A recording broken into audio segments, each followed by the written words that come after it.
In the years before the Russian Revolution exploded in 1917, political opposition was stamped on. Outspoken radicals were either shot, imprisoned, or exiled. But there was one voice in Russia, a furious critic of the evil and injustice of the Tsarist state, who was never silenced. Lav Nikolaevic Tolstoj. Why did Tolstoj, a hugely successful novelist, assume this provocative role? Why did he become such a thorn in the side of Imperial Russia? Perhaps there's a clue in his childhood. It was my brother Nikolenka who announced to us that he possessed a secret by means of which, when it was disclosed, all men would become happy. There'd be no diseases, no troubles. No one would be angry with anyone. All would love each other. This secret, as he told us, was written by him on a green stick, which he'd buried by the road on the edge of a certain ravine. This utopian story captivated Tolstoy as a child and haunted him for the rest of his life. By the time he was 40, Tolstoy had written one of the greatest novels of all time. But during his next 40 years, it wasn't literature that preoccupied him, but a relentless, ruthless, all-consuming desire to discover what was written on the little green stick.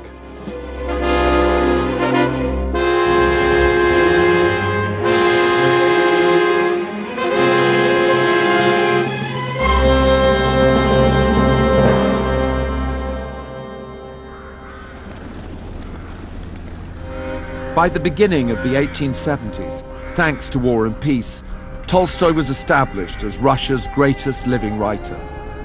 He was fast becoming a wealthy man. Life was good. He was in love with his wife. He already had 4 children, and there was another on the way. Yet strangely, he was ill at ease with himself, with who he was, and the way he lived. This landowning aristocrat was beginning to ask fundamental questions about the stark inequality of Russian society, the poverty of the vast peasant underclass, and the iron rule of the imperial regime. In 1871, he decided to make the long journey across Russia and down the great Volga River to the eastern region of Samara and the empty wilderness of the Russian steppe beyond.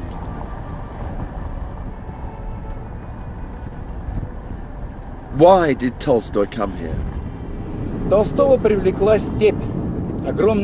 Tolstoy loved the steppe, this enormous expanse, and the people who had not been spoilt by serfdom. There were no serfs here.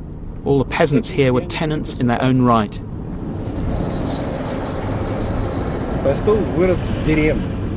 Tolstoy grew up in a rural village. He knew peasants and he sympathized with them. He was always concerned for them.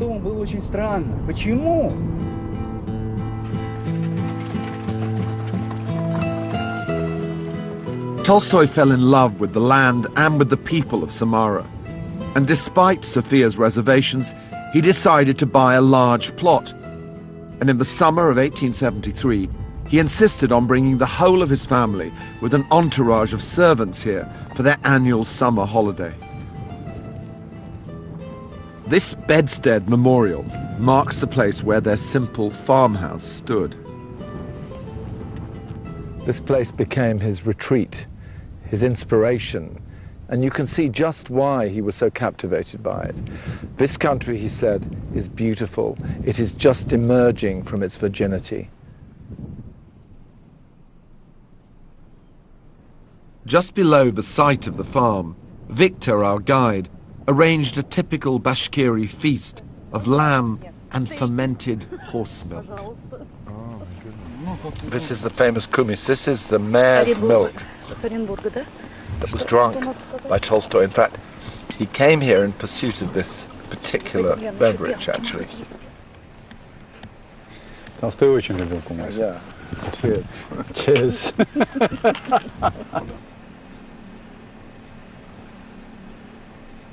I really have. Look, I've really drunk it. This is not pretending. This is like something in the Arab world, they call it laban. That's yogurt, which is fermented yogurt, the same, but not normal. This is really just milk. This is like milk, but it is fermented. It tastes very fizzy and rather sour. I don't know if it's to everyone's taste, but I've got this in common with Tolstoy. I like this.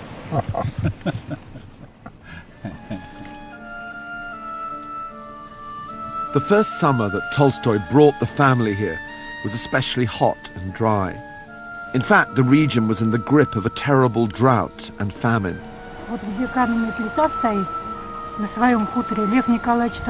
Lev Tolstoy wrote a letter from his farm here to his publishers about the famine in Samara, which was published in the main Moscow newspaper. Because of that letter, all of Russia and the entire world was alerted to the famine in the Samara region. He was single-handedly responsible for famine relief. The state realized it should do something, but it was so inefficient. I mean, apart from anything else, it was so bloody inefficient, the Tsarist regime. Tolstoy, who was a good landowner, good army officer, he went to Samara and he actually made sure that the food got to the people who needed it. He raised money. He wrote letters to the English papers and alerted the world to the famine in Russia. This simple wooden cross on this remote highway is a modest memorial to the thousands who died in the terrible famines of the 1870s and 80s. For Tolstoy, the steppe of Samara was both a refuge and a revelation, an escape from his formal life, his life as a writer and landowner, into a world in which the authority of church, government, and social hierarchy were just words in the wind.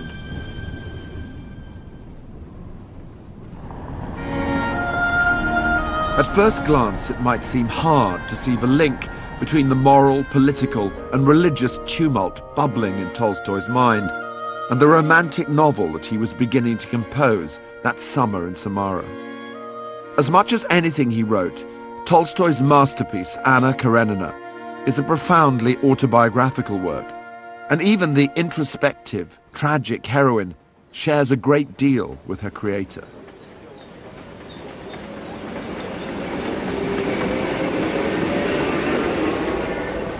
At the beginning of Anna Karenina, Anna, the wife of a St. Petersburg civil servant, travels to Moscow to visit her brother and his family. Unexpectedly, she encounters a young cavalry officer called Vronsky, first at the train station and then at a ball. On the way home, on the train, she tries to read a novel, a romantic English novel, to distract herself from a growing sense of guilt, but in some way she has behaved improperly with this man. Anna read attentively, but there was no pleasure in reading, no pleasure in entering into other people's lives and adventures. She was too eager to live herself.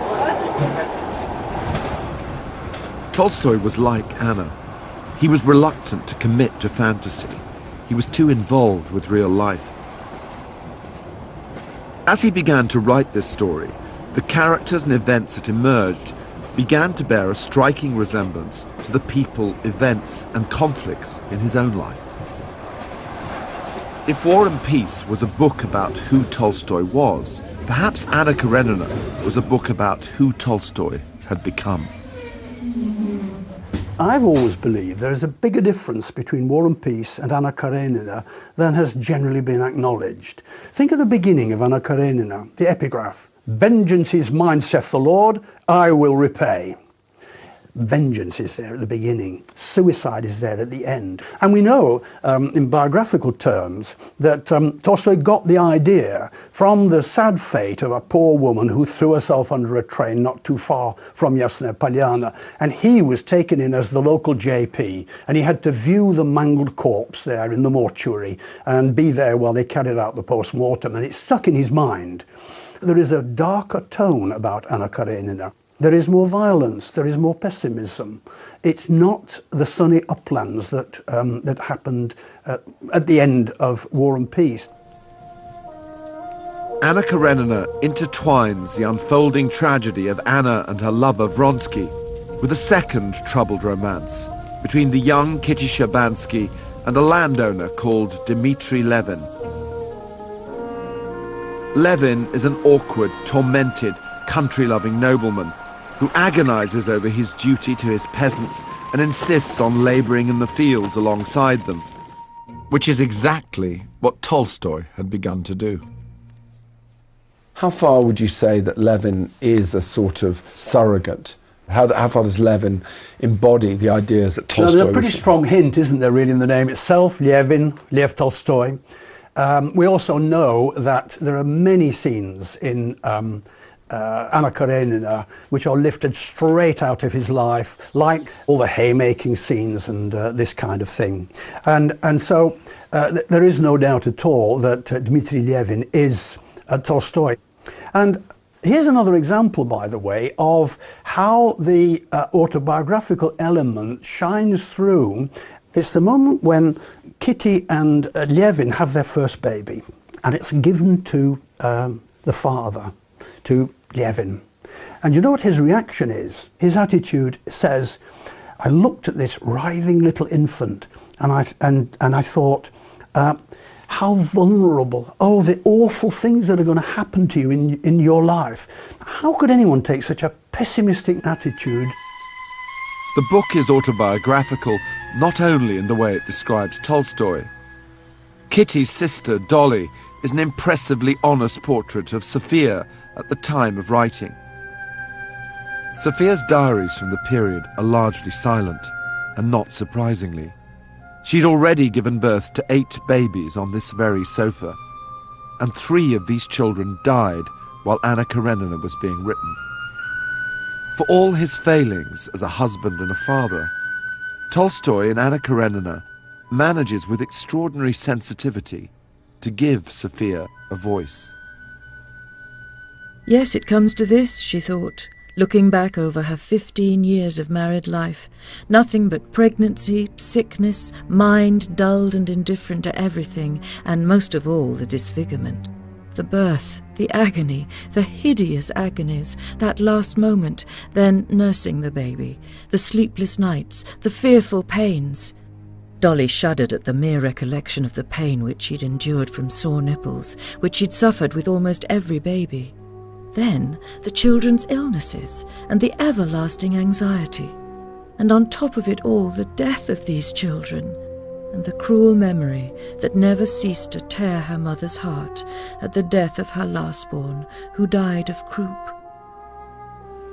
She recalled the funeral and the general indifference around the little pink coffin, and her own heart-rending, lonely anguish as she gazed at the pale little forehead, part fringed with curls, and the half-open, wondering little mouth, the last thing she'd seen as the pink lid with the embroidered cross was closed over him.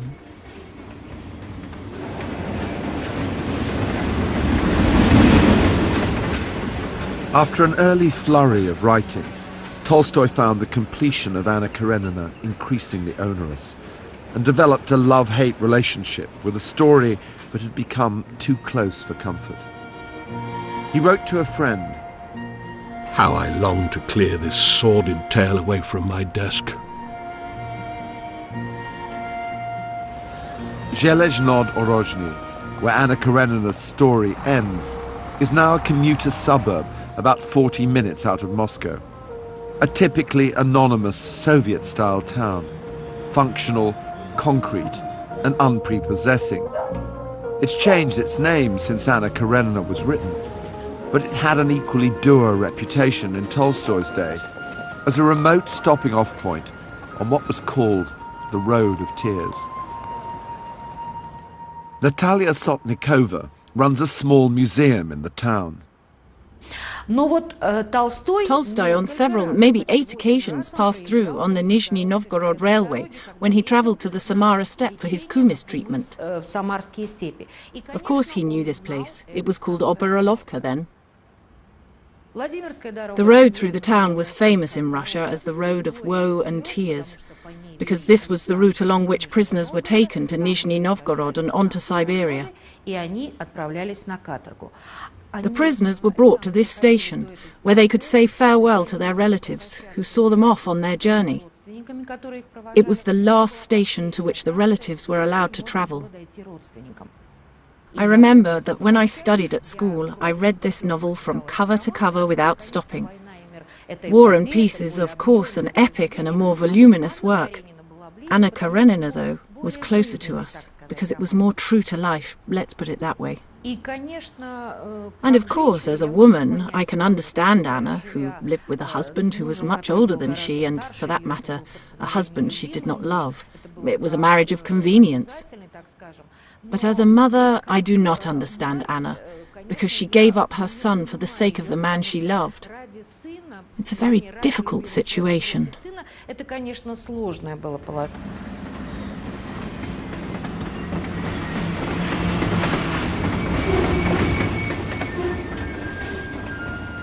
She tried to fling herself below the wheels of the first carriage as it reached her. But the red bag, which she tried to drop out of her hand, delayed her, and she was too late. She missed the moment. She had to wait for the next carriage. A feeling such as she had known when about to take the first plunge in bathing came upon her, and she crossed herself. That familiar gesture brought back into her soul a whole series of girlish and childish memories. And suddenly the darkness that had covered everything for her was torn apart, and life rose up before her for an instant with all its bright past joys. But she did not take her eyes from the wheels of the second carriage.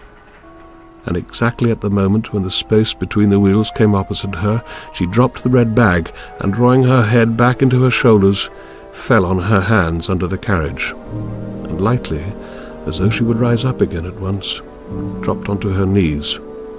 At the same instant, she was terror-stricken at what she was doing. Where am I? What am I doing? What for? She tried to get up, to drop backwards, but something huge and merciless struck her on the head and rolled her on her back. "Lord, forgive me all," she said, feeling it impossible to struggle.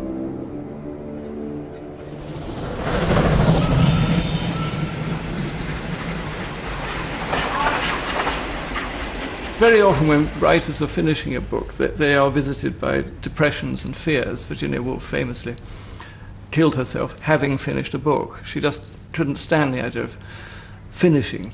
And I think that's one of the reasons that Tolstoy is holding off. He knows that when he finishes this book, something is going to happen in his life, so he can't really finish it. On the one hand, he's becoming utterly disillusioned with the whole art of fiction. On the other hand, he's asking himself, he's now deep into a middle-age crisis. What am I going to do with myself when this book's finished?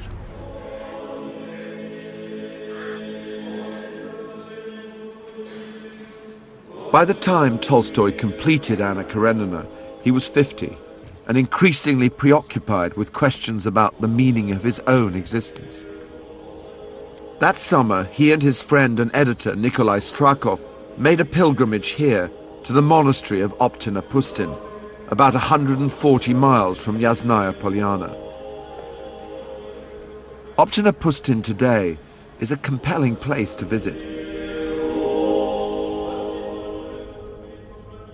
In the 19th century, it was one of the most important and influential Russian monasteries, but then it was closed and vandalized by the communists, who deported or executed the entire religious community. By the middle of the 20th century, Optina Pustin was a derelict ruin. However, today, the churches and indeed the whole monastery is being rebuilt by a new generation of fiercely devout monks in a striking demonstration of modern Russia's Orthodox Christian revival. When Tolstoy first came here to Optina, back in the summer of 1877, there was a similar atmosphere of religious enthusiasm underway. At the time of his first visit, he was incredibly devout, and coming to the end of Anna Karenina, he was in this state of profound depression, and he wanted answers. He desperately wanted to find an answer to the meaning of life, and he didn't like the idea that it was meaningless. He wanted there to be meaning, particularly to his own life. And so he was someone who, at that point, was observing all the fasts and going regularly to church. And so I think his quest was very sincere on that first occasion. Like many thousands of Russians from all over the country, Tolstoy came to Optina to meet an extraordinary starets, or religious elder, by the name of Ambrosi. Pilgrims came specially to consult Ambrosi, who was treated as a cross between a clairvoyant and a saint. The monastery nominated Father Sellafield to talk to me about the still delicate subject of Lev Tolstoy. Lev Nikolaevic Tolstoj was an incredibly complex, tragic man.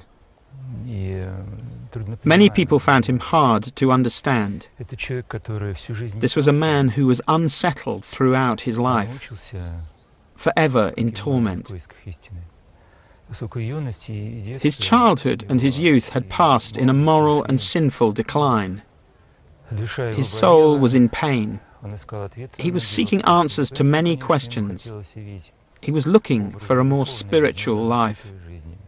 So the monks saw him as a sick person, a weary, languishing person with a scorched heart, a man, you could say, who has clotted blood on his lips.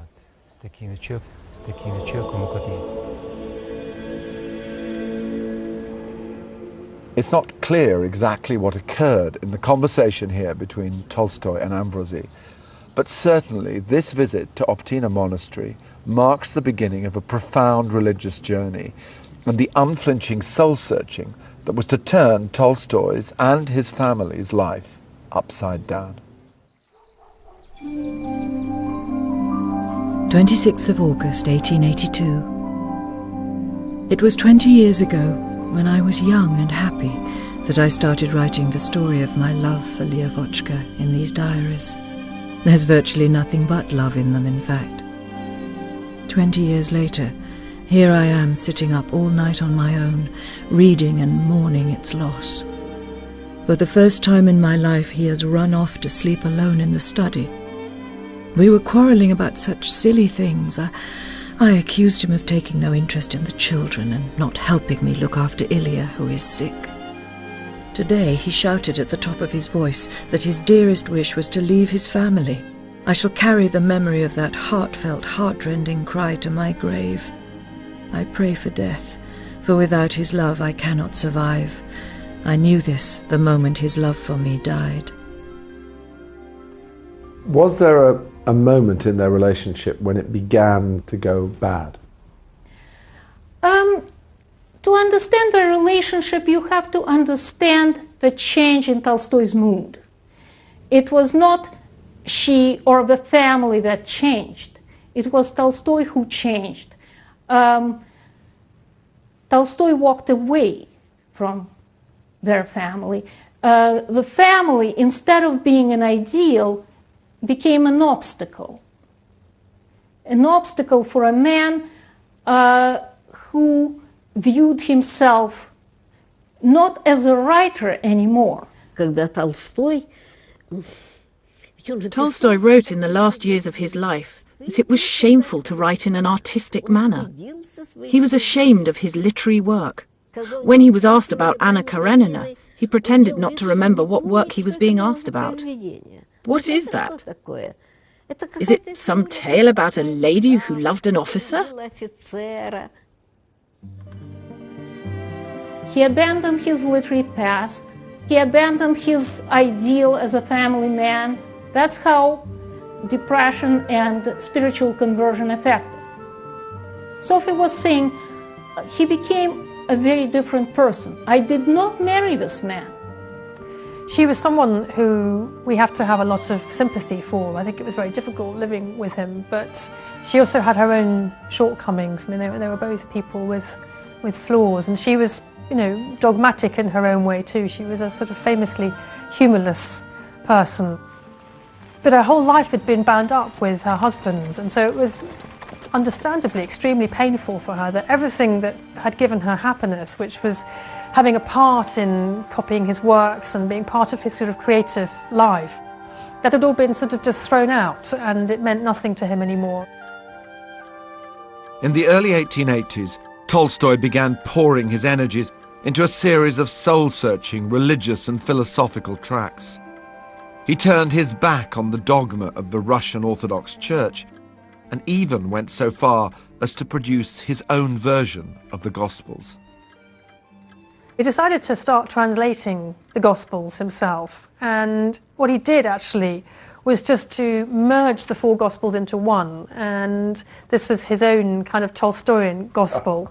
And he jettisoned everything that didn't really meet his approval, which was most of it actually. All the miracles, for example, everything that was vaguely metaphysical had no place, and the only thing which really survived was everything that Jesus actually said. He thought that was all right, and his religious philosophy essentially boiled down to the Sermon on the Mount. This was no abstract philosophy. Tolstoy was determined to live by the Gospels. He'd always admired the peasants, but increasingly he aspired to be like them. He laboured in the fields, he dressed like them, he even learnt to make his own boots, and what's more, he attempted to give them land. However, his acts of charity only provoked distrust among the peasants and infuriated his wife. In 1881, the Tolstoy family moved to Moscow, at least for the winter months. Tolstoy left Yasnaya Polyana reluctantly for the sake of the children's education, and was utterly miserable. Witnessing the poverty in the city only intensified his aspirations for a simpler life. 5th of October, 1881. Keep only as many servants as are necessary to help us change things and to instruct us, and then only while we train ourselves to do without them. Live all together, the men in one room, the women and the girls in another. Sell or give away everything superfluous, the piano, furniture, carriages. The one aim is happiness, one's own and that of one's family. That this happiness consists in being content with little and doing good to others. Despite these high ideals, this is still the same Tolstoy who wrote those self-improving diary entries as a student back in Kazan, promising to study but ending up in the brothel. The more Tolstoy became obsessed with religion and morality and living an ascetic life, the more he found himself at odds with the world, and increasingly with his family. It's not a happy story. He retreated bit by bit into the interior until he's left on a small island of, I don't know, self-righteousness and unrealistic expectations and disappointments. It's a very sad story, but do you know what he couldn't do? He couldn't love anyone. That's the great tragedy of Tolstoy, that the only conclusion he comes to in the whole of his work is that the only answer for humanity is love. We must love each other, and that will eventually solve all our problems. And yet there wasn't anyone in Russian culture less capable of loving than Tolstoy. And yet, it's at this very moment that Tolstoy forms the closest friendship of his life. In 1883, he received an unexpected visit from a young man by the name of Vladimir Chertkov. Chertkov was a handsome, wealthy cavalry officer, rumoured to be an illegitimate half-brother of the Tsar, who gave up his military career and society position after converting to evangelical Christianity. It was as if the two men almost instantly fell in love. Tolstoy and Chertkov remained intensely close until Tolstoy's death, exchanging over 1,000 letters over the next 27 years. November 1884. I would like to live with you, and if we are still alive, I shall live with you. Never cease to love me as I love you. Chertkov worked relentlessly to preserve, print and promote the work and ideas of Tolstoy. In particular, he enabled the translation and circulation of his writing outside Russia. In 1897, Chertkov became heavily involved in campaigning alongside Tolstoy for a pacifist sect called the Doukhobors, a Christian group that Tolstoy had first encountered in the wilderness of Samara. was a dangerous, high-profile campaign that propelled Tolstoy into writing his final, least-known, full-length novel, Resurrection. Resurrection is a novel that needs to be resurrected. It has been submerged and nearly forgotten about, and I would recommend anyone to read this. It's a very powerful novel indeed. It did begin badly in the artistic sense because he's writing for the wrong reasons. This story he wrote for pecuniary motives. Tolstoy wrote Resurrection in order to raise a large sum of money to save the Doukhobors. They were threatened with imprisonment and execution because of their refusal to fight in the Imperial Army. Tolstoy funded their escape to Canada. It was a lovely compromise arrived at by the Tsar. You know, I cannot excuse these people from military service. I will let them go abroad, but I'm not paying for it. So Tolstoy paid for it. Oh, up north. It's the... Elaine Podovnikov, a modern-day member of the Doukhobor community, has moved back to Russia to work as a teacher, and she and her family are now building a log house in Yasnaya Polyana village, not far from the Tolstoy estate. And then my mum and dad are the fourth. Looking back at what did the Doukhobors represent? Okay. What was it about them that made them so appealing to Tolstoy, do you think? There were two main issues, I think, and that is that they would not kill another human being, even in warfare.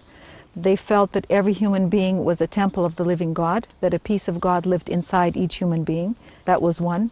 And the other one was that God did not only live within the confines of a church, and that there were godly people because the ultimate church was the body that housed the spirit of the living God. Is there a community in Canada who know that they owe their lives to Leo Tolstoy?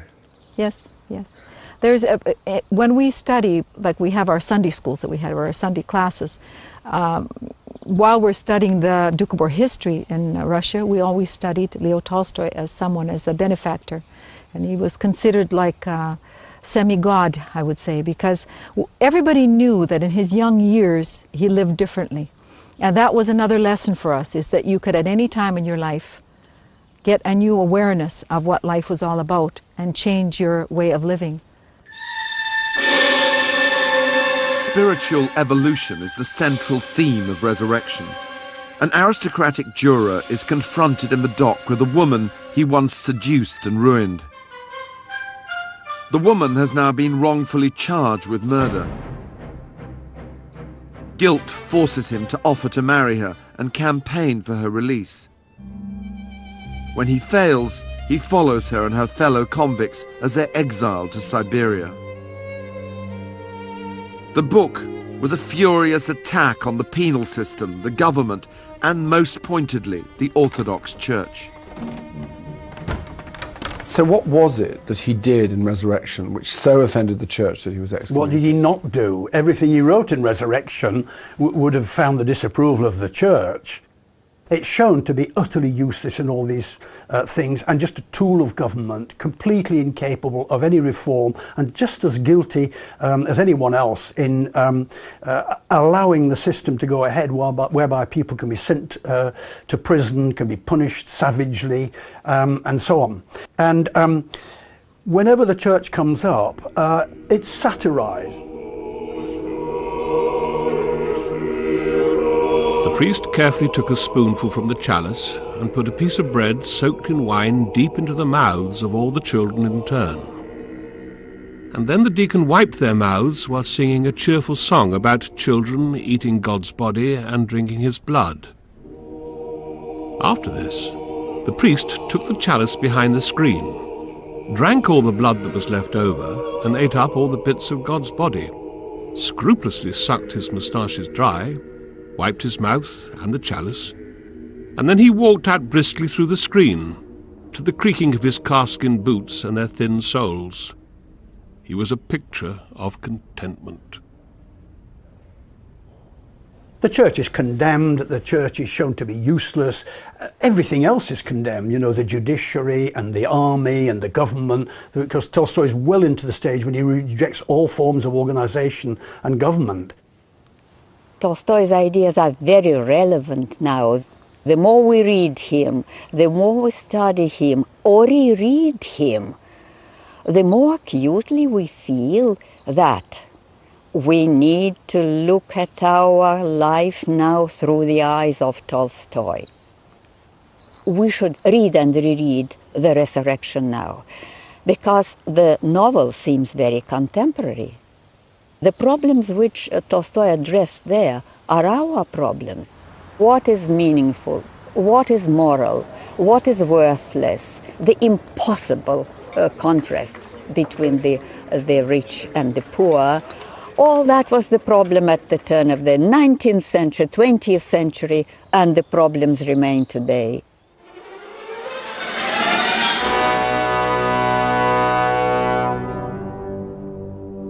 Tolstoy's mockery and contempt for the Orthodox Church eventually forced a reaction.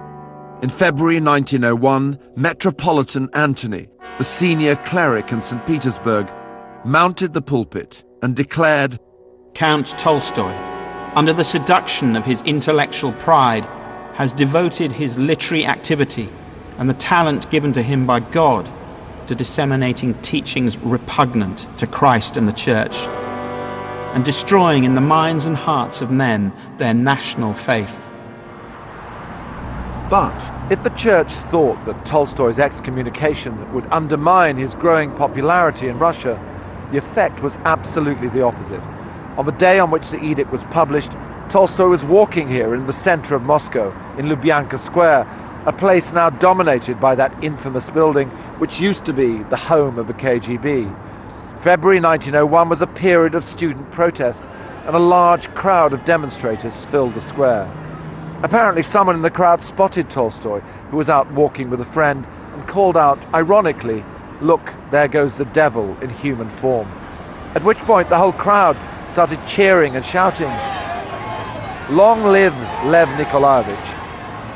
In the end, the situation became so passionate that mounted police had to rescue Tolstoy from the crush.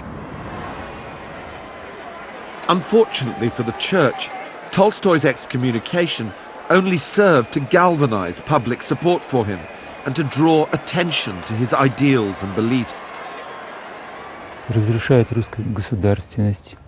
Tolstoy was saying terrible things about the Church, and in so doing was perverting a very large number of his contemporaries. And so the Church, represented by its higher body, by the Synod, said that in his deeds Tolstoy was demonstrating he was not at one with the Church. This rejection of Tolstoy by the Church was a rare and extraordinary act to take against such an eminent Russian figure, and his excommunication is still very much a live issue today. Once again, Church and state are closely, even intimately aligned, and Tolstoy's descendants have failed in their attempt to get the Church to reconsider its position. In 2001, the Church did not respond to my letter. It was not that I had written to some anonymous clergyman. I wrote to the then Patriarch, Alexei, and I didn't get a reply from him. Well, that in itself was a response. A lack of response is an admission of a lack of desire to speak on this subject. The Church does not wish to admit its mistakes or weaknesses. Yes, the conflict has not yet run its course. The culmination of Tolstoy's religious writing was a book entitled The Kingdom of God is Within You, which laid out his philosophy of non-resistance to violence. Of course, Gandhi was one of the millions of people who read The Kingdom of God is Within You, and it had an electrifying impact on him. He was living in South Africa, and it made him want to set up a Tolstoy farm, for example, there. So he did that, and that was for the Indians there. And you know, he'd himself been a victim of the racism there and seen the sort of coercive ways of the government. And it became a sort of cornerstone, of course, of his own philosophy. It was a very, very important moment. And did Tolstoy absorb all this, and did he realise the impact of these ideas and these views? Yeah, and he was absolutely thrilled by this, of course, because as much as he wanted to run away and be an ascetic and live like a wanderer with you know, nothing but the clothes on his back, He also wanted his ideas to be disseminated. He actually wanted people to come round to his way of thinking. He wanted governments to dissolve. He didn't want there to be any more private property. And as this incredible narcissist, he was very convinced that he did know the truth. At the point at which Tolstoy had achieved something very like sainthood on the public and international stage, his personal life was in crisis, thanks largely to his relationship with Chertkov, a man who Sophia Tolstoy now described as the devil himself. It's at this moment that a final and tragic act of Tolstoy's life begins to unfold. Lav Nikolaevic becomes more intolerable each day because of his heartlessness and cruelty to me. And it is Chertkov who has brought all this about, gradually and consistently. He has done everything in his power to take control of this unfortunate old man. He has separated us. He has killed the creative spark in Lav Nikolaevic and has kindled all the protest, castigation and hatred that one sees in these recent articles, which his stupid, evil genius has reduced him to writing. Yes, if one believes in the devil, he has been embodied in Chertkov, and he has destroyed our life. Chertkov had this gift, I would say, to antagonize people, to charge them with this negative emotion. And when he would appear on the scene, there would be always conflicts. There would be some conspiracies. There would be something else. He was evil genius. The story of their marriage has been described as probably the most unsuccessful and vicious and horrible marriage in the entire history of literary marriages that we know about. It was as bad as that. All the biographers will tell you. And those declining years at the end when Chertkov gets in on the inside of this and excludes her right up to the bitter end, really, they make terrible reading. Sonia seemed to believe that as an old man, he was actually having a homoerotic affair with this man, Chertkov. That's nonsense, but it shows the closeness of them. 20th of August. Went riding, and the sight of this seigneurial domain so torments me that I'm thinking of running away and hiding. Today I thought, as I recalled my marriage, that there was something fateful about it. I was never even in love, but I couldn't help getting married.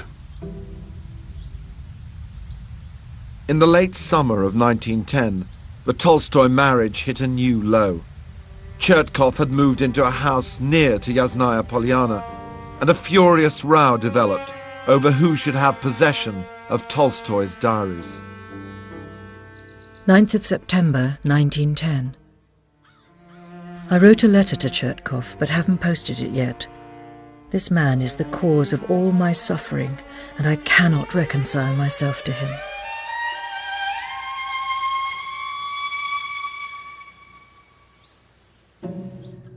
"11th of September. Towards evening she began making scenes, running into the garden, tears, screams. It's even got to the stage that when I went out after her into the garden, she screamed, 'He's a beast, a murderer, I can't bear to see him.'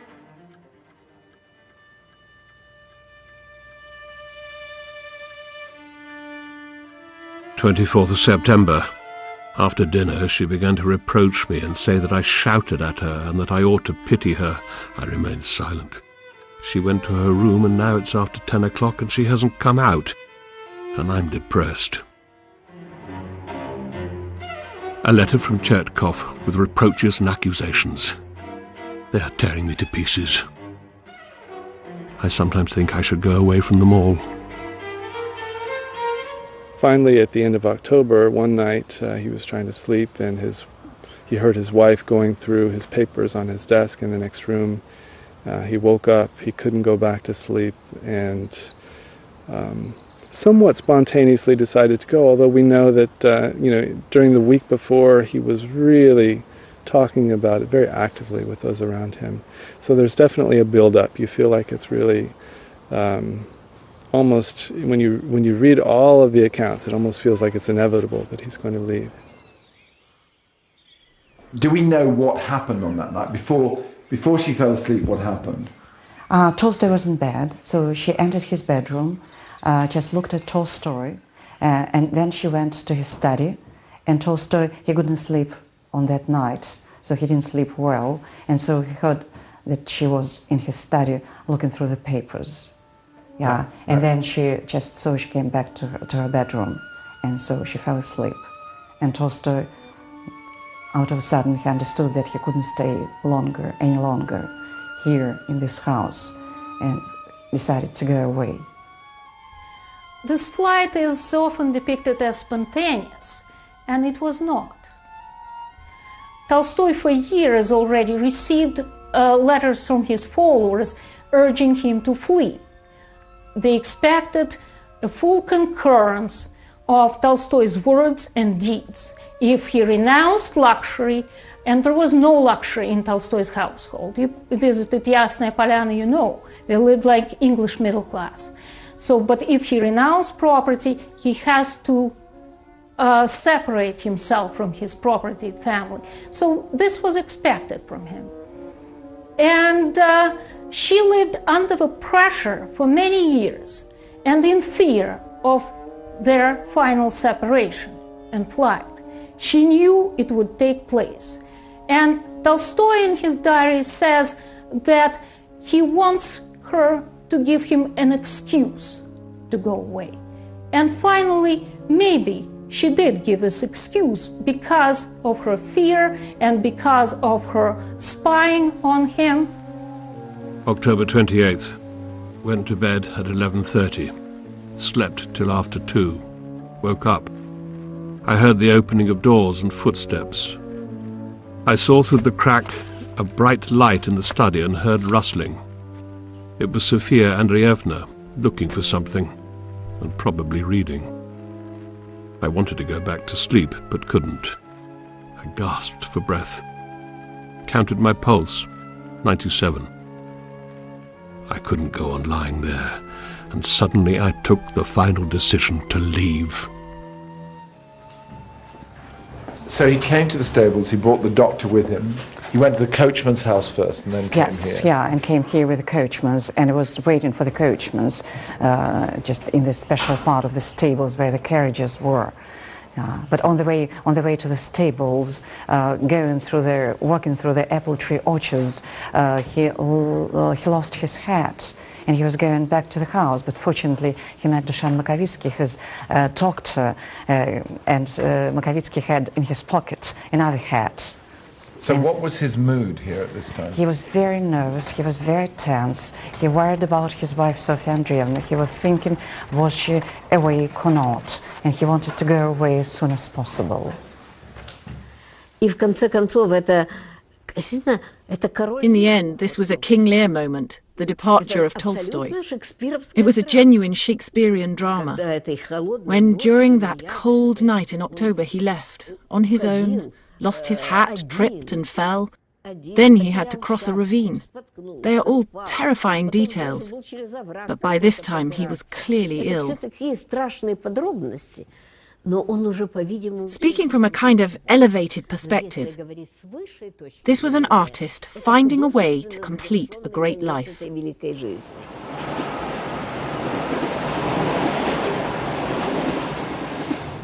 Having left the house with such caution in the dead of night, you would imagine that Tolstoy would have tried to travel discreetly, but not at all. He boarded a train and proceeded to lecture the entire carriage on pacifism and non-violence. His destination was back here, back at the monastery of Optina Pustin, where he'd begun his spiritual quest over 30 years earlier. He arrived at the monastery guest house and announced to the monk on duty, "I am Lav Nikolaevic Tolstoj, excommunicated by the church. I've come to talk to your elders." The following day, Tolstoy left Optina Pustin to visit the nearby convent of Shamordino, where his sister Maria now lived as a nun.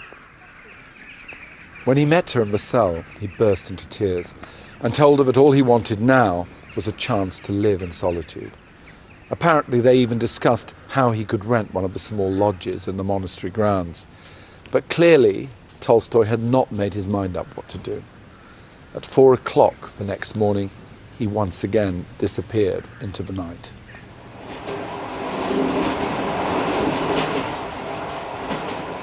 One of the most extraordinary aspects of Tolstoy's journey of escape was the massive detail in which it was recorded and commented on, both in the diaries of Tolstoy and of the doctor Makovitsky who accompanied him, as well as in the correspondence of his children and friends. However, amazingly, one thing no one is clear about is exactly where this 82-year-old man thought he was going.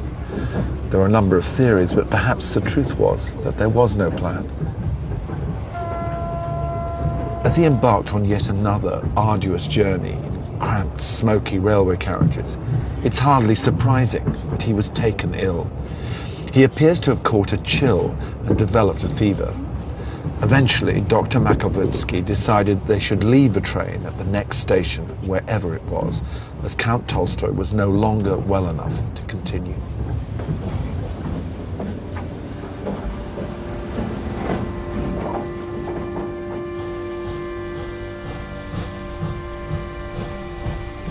Here at Ostavi, a tiny rural station in the middle of nowhere, Tolstoy was helped up the platform to the station master's house, where he was offered first a room and eventually the whole house by the awestruck railwayman. Astonishingly, events that unfolded at Ostavi over the next few days were captured on film.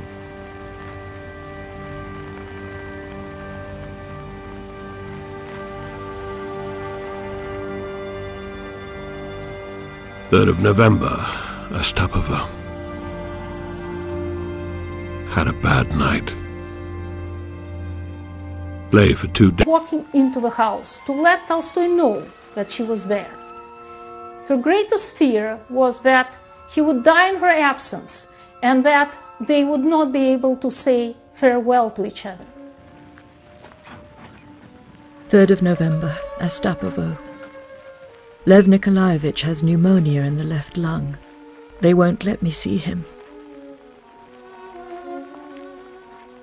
4th of November. Lav Nikolaevic is worse. I wait in agony outside the little house where he is lying. We are sleeping in the train. 5th of November. There is evidently little hope. I am tormented by remorse, the painful anticipation of his end, and the impossibility of seeing my beloved husband. 6th of November. Dreadful atmosphere of anticipation. I can't remember anything clearly. 7th of November. At 6 o'clock in the morning, Lav Nikolaevic died. I was allowed in only as he drew his last breath. They wouldn't let me take leave of my husband. Cruel people.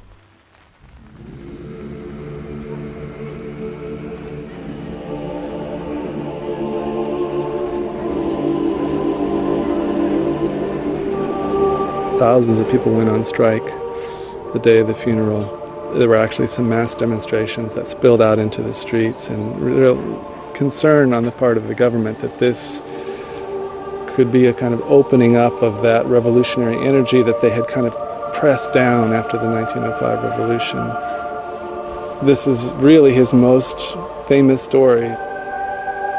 This is the one that everyone followed. Everyone, literally everyone in Russia and people all over the world were talking about this. And it was based on this very enigmatic gesture, just trying to figure out what he was doing, where he was going, what he would do when he got there, why he had left. All of these questions just provoked people to create this story, and because it's an unfinished story, because he died without reaching his destination, it created that opening for people to imagine what it all meant. It's hard to find another story like it. It was a huge demonstration of public opinion. Most of those crowds weren't clutching the equivalent of the Times Literary Supplement under their arm. They weren't literary people. They weren't going there because they so admired War and Peace. They were going there because they saw him as their saviour, as the one man who could stand up and say that the government of Russia was intolerable. It's not surprising that revolution was in the air, and there'd already been one minor revolution, and there was, sure as eggs, there was going to be another revolution. It's just a question of whether people thought it would be a Tolstoyan revolution. Толстой не был удобен для царской власти. Tolstoy was not a comfortable figure for the Tsarist authority in Russia, В полной мере приемлем для nor was he acceptable to the Bolshevik communist authorities, точно так же неудобен. and he is still an inconvenience for the so-called democratic authorities today. He always said exactly what he thought, and this would never have been appreciated by any form of authority. Ни одной власти. When the 5,000 mourners arrived at the grave, there was no ceremony, no priest, no cross. Everyone knelt, including the armed police, after they were shouted at by the crowd. The place Tolstoy had chosen for his burial was not the churchyard where the rest of his family were buried, but here, just by the path at the edge of a ravine. The spot where his brother had told him the little green stick was buried. The stick on which was written the secret of universal happiness.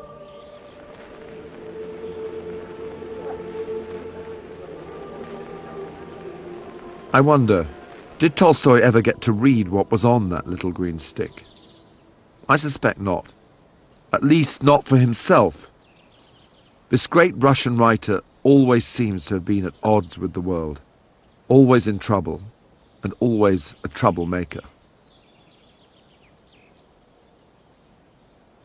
100 years on from those extraordinary scenes and the riots and demonstrations that followed Tolstoy's death, it's unsurprising that Tolstoy, the uncompromising critic of church and state corruption, social inequality and militarism, still seems difficult and problematic, and not just in Russia. It's easier to applaud Tolstoy, the greatest of novelists, and dismiss Tolstoy, the idealist, as a crank, an artist out of his depth. But the real trouble with Tolstoy is that so much of what he advocated, that love is all that matters, that violence begets violence, that no man has the right to take control over the life of another, is uncomfortably but unavoidably true.